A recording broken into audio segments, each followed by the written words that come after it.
बाहर का मौसम चल रहा था। रानू चिड़िया के घोंसले में 2 अंडे थे। सुनिए, मैं तो बहुत खुश हूँ।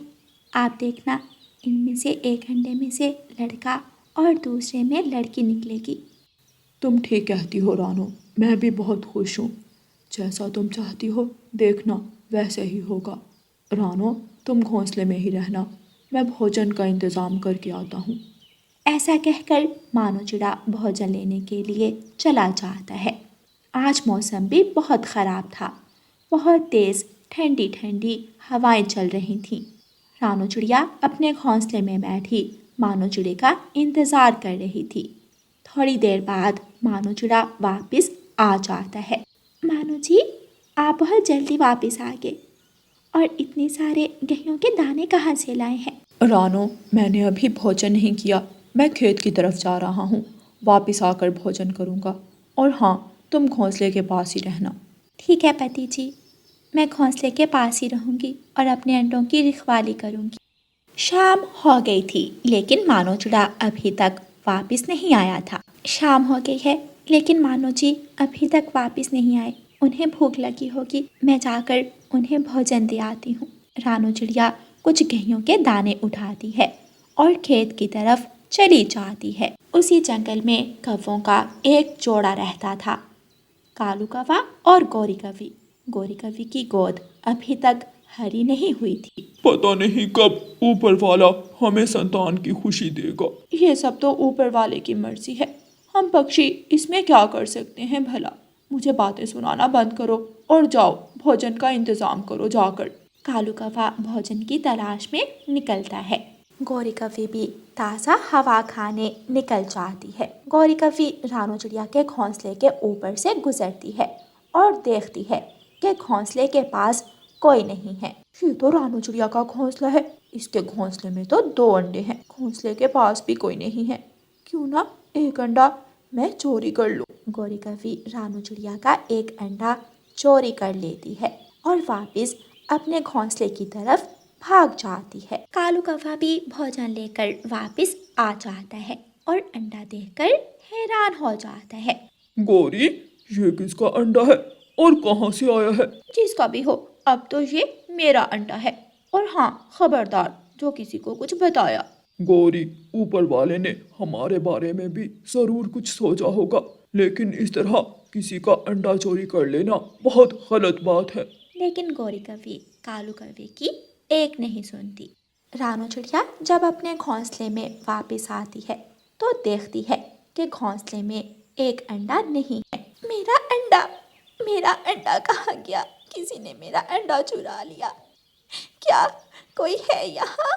मेरा अंडा कहाँ गया? किसी ने देखा है क्या? जैसे ही मानो चिड़े को अंडे के गायब होने की खबर मिलती है, वो फौरन वापस आ जाता है और रानू चिड़िया से पूछता है, रानो, हमारा अंडा कहाँ गया?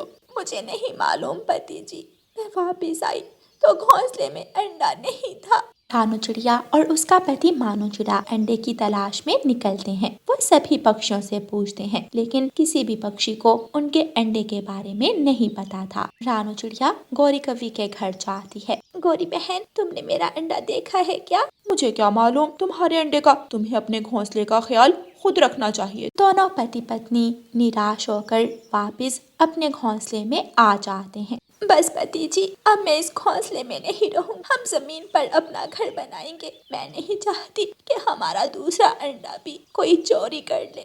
रानू चिड़िया और मानो चिड़ा नदी किनारे अपना घर बना लेते हैं। कुछ दिनों बाद रानू चिड़िया के अंडे से एक प्यारा सा बेटा निकलता है। देखें पति जी, कितना प्यारा है हमारा बच्चा। साथ ही रानू चिड़िया उदास हो जाती है। पता नहीं मेरे दूसरे अंडे से क्या निकला होगा, किस हाल में होगा मेरा बच्चा। रानो, आप उदास ना हो, ऊपर वाला सब ठीक कर देगा।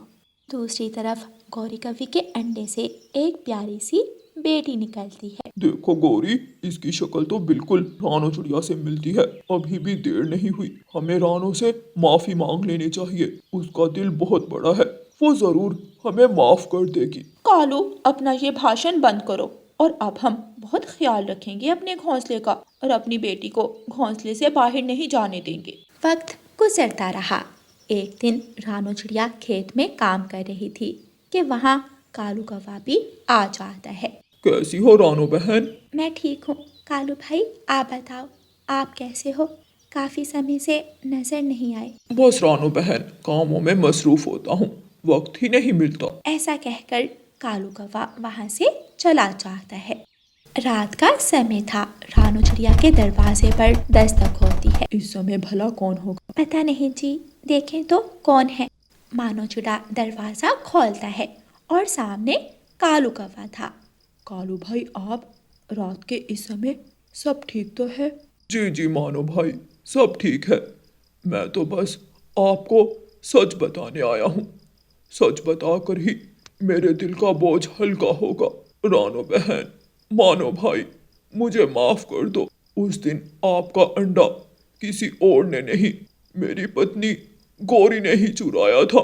मुझे माफ कर दो। ये क्या कह रहे हो आप कालू भाई? क्या मेरा अंडा आपके पास है? हाँ रानो बहन, मेरे ही पास है, आओ आकर ले जाओ। रानो चिड़िया और मानो चिड़ा कालू कौवे के साथ उसके घर जाते हैं।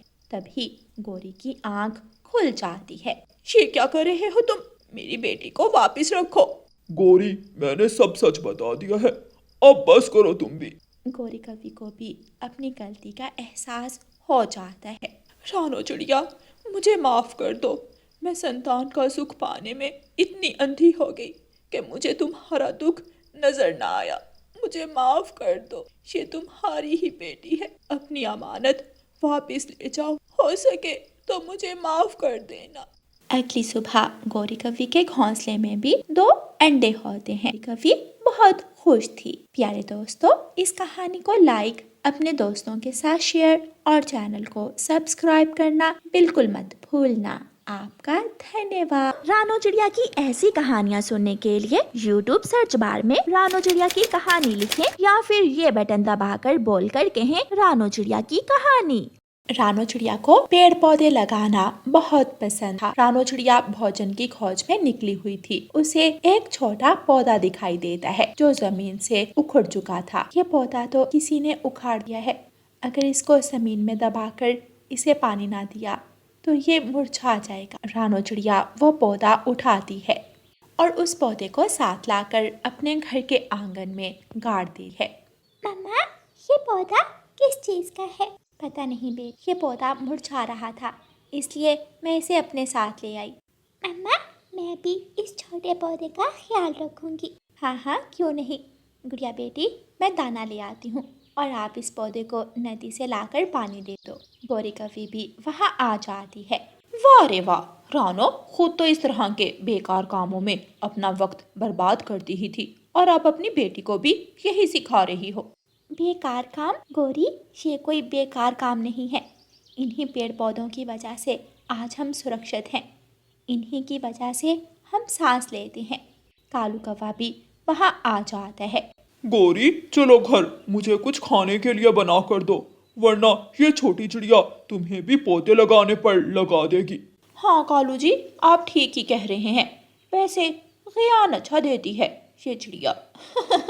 कालू और गोरी हंसते हुए वहाँ से चले जाते हैं। मम्मा, आप छोड़िए इन्हें, आप दाना ले आए और मैं पानी ले आती। रानो चिड़िया दाना लेने चली जाती है। गुड़िया नदी पर जाती है और नदी से पानी भरती है। कितने अच्छे लगते हैं ये सुंदर सुंदर फूल, ये पेड़, ये पौधे से हमारी दुनिया खूबसूरत है। ना जाने गौरी आंटी और कालू अंकल ऐसे क्यों करते हैं? करते रहें, हमें कोई फर्क थोड़ी पड़ेगा। हम तो इनसे हमेशा प्यार करेंगे। छोटा मिठू वहीं पास बैठा फूल तोड़ रहा था। गुड़िया उसे मना करती है। छोटे मिठू, ये क्या कर रहे हो? इनको मत तोड़ो, इनको भी तकलीफ होती है। देखो, ये अपनी जगह पर कितने सुंदर लगते हैं। गुड़िया, ये फूल वैसे भी तो टूटकर गिर ही जाएंगे। अगर मैं तोड़ दूंगा तो क्या हो जाएगा? एक ना एक दिन तो सबको ही ख़त्म होना है। तो इसका ये मतलब तो नहीं कि वक्त से पहले ही ख़त्म कर दिया जाए। इनको भी जीने का हक है। मैं आइंदा फूल नहीं तोड़ूंगा। शाबाश छोटे मिठू, इसलिए तुम मुझे बहुत अच्छे लगते हो। तुम हमेशा मेरी बात मान लेते हो। गुड़िया पानी लेकर अपने घर जाती है। गुड़िया उस पौधे को पानी देती है। रानू चिड़िया को मीठे फल का पेड़ मिल जाता है जिस पर 2 मीठे फल लगे थे। रानू चिड़िया वो मीठे फल तोड़ती है और अपने घर की तरफ वापस मुड़ती है। वक्त गुजरता गया। गुड़िया और रानू चिड़िया उस पौधे का बहुत ज्यादा ख्याल रखती हैं। वो पौधा अब पेड़ बन चुका था। माँ, वक्त कितनी तेजी से गुजर गया ना। हमारा छोटा पौधा अब पेड़ बन चुका है। हाँ बेटी। वो दोनों माँ बेटी बातें कर ही रही थीं कि अचानक तेज हवा और तूफानी बारिश शुरू हो जाती है। मम्मा चलें, जल्दी घर चलें। इससे पहले कि गुड़िया और रानू चिड़िया अपने घर जाती, उनका घर टूटकर नीचे गिर जाता है। ये क्या हो गया? हमारा घर। मम्मा शुक्र है जो हम बाहर थे, वरना ना जाने क्या हो जाता। मगर गुड़िया बेटी, हमारा घर। मम्मा परेशान ना हो, घर हम और बना लेंगे। रानू चिड़िया, तुमने सारी उम्र मेरी सेवा की, अब मुझे भी तुम्हारी मदद करने का मौका दो। पेड़, क्या तुम बोल सकते हो? हाँ, मैं बोल सकता हूँ और दूसरों का दर्द भी महसूस कर सकता हूँ। वो पेड़ एक जादुई मंत्र पढ़ता है और एक तेज रोशनी निकलती है और उस पेड़ पर एक बहुत बड़ा सुंदर सा घर बन जाता है। शुक्रिया प्यारे पेड़, तुम बहुत अच्छे हो और हमारे दोस्त भी। Thank you. ऐसा कहकर रानू चिड़िया और गुड़िया उस घर के अंदर चले जाते हैं। सुबह हो जाती है और बारिश भी अब रुक चुकी थी। कालू जी, ये क्या इतना सुंदर घर इस गरीब चिड़िया के पास रातों रात कहाँ से आ गया? सुंदर है ना हमारा घर, देखते के देखते ही रह गए। गुड़िया, गुड़िया बेटी, ये घर आया कहाँ से? जादू, जादू से आया है ये घर। विश्वास नहीं आ रहा है ना? मैं ये घर इस पेड़ ने दिया है। ये भी हमारी फैमिली मेंबर की तरह है, मेरे लिए मेरे भाई के जैसा है। इस पेड़ ने हमारी रक्षा की और हमारी मदद की। पेड़ पेड़, हमें भी एक सुंदर घर बना दो। कालू अंकल, ये पेड़ सबकी मदद नहीं करता, ये सिर्फ हमारा पेड़ है। ये अच्छे और सच्चे पक्षियों की ही मदद करता है। गौरी और कालू कौवा जलते हुए वहाँ से चले जाते हैं। गुड़िया बेटी, कौन था बाहर, किससे बातें कर रही थी? कोई नहीं मम्मा, बस कौवे आए थे घर देखने। मैं उस छोटी चिड़िया के घर को आग लगा दूंगा, आग। दिल तो मेरा भी यही कर रहा है। फिर गौरी और कालू मिलकर एक प्लान बनाते हैं। हाँ कालू जी, हम ऐसा ही करेंगे। फिर देखूंगी मैं उस छोटी मिर्ची की शौखियाँ कैसे बोल रही थी। रात हो जाती है। कालू कौवा रानू चिड़िया के घर के पास आग जला देता है। हवा उस तरफ की है, अब ये पेड़ भी जलेगा और रानू चिड़िया का घर भी, और हमारा नाम भी नहीं आएगा। चलो कालू जी, अब भागो यहाँ से। आग जलाकर वो दोनों कौवे वहाँ से चले जाते हैं और अपने घर जाकर सो जाते हैं। वो जादुई पेड़ हवा का रुख बदल देता है और वो आग कालू कौवे के घर की तरफ चली जाती है। आग भरते भरते कालू कौवे के घर को लग जाती है। सब पक्षी अपने अपने घरों से निकल आते हैं।